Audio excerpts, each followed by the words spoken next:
And yet, in his earlier days, before he was so entirely possessed with this insane desire for riches, King Midas had shown a great taste for flowers.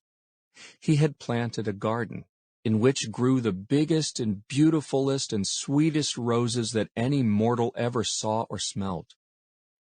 These roses were still growing in the garden, as large, as lovely, and as fragrant as when Midas used to pass whole hours in gazing at them and inhaling their perfume.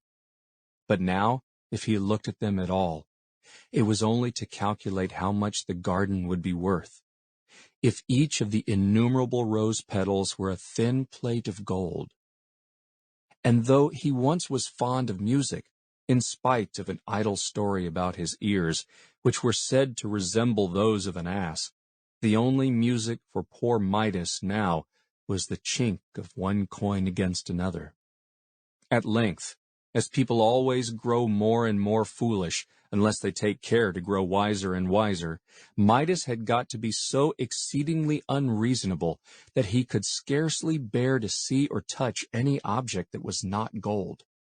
He made it his custom, therefore, to pass a large portion of every day in a dark and dreary apartment, underground, at the basement of his palace. It was here that he kept his wealth.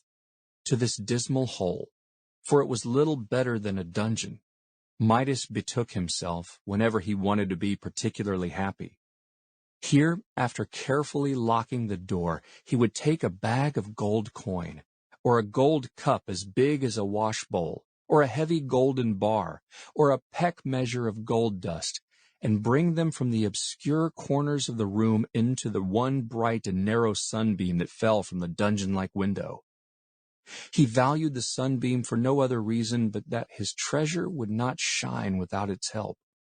And then would he reckon over the coins in the bag, toss up the bar, and catch it as it came down, sift the gold dust through his fingers, look at the funny image of his own face as reflected in the burnished circumference of the cup, and whisper to himself, "O Midas, rich King Midas, what a happy man art thou!" But it was laughable to see how the image of his face kept grinning at him out of the polished surface of the cup. It seemed to be aware of his foolish behavior and to have a naughty inclination to make fun of him. Midas called himself a happy man, but felt that he was not yet quite so happy as he might be.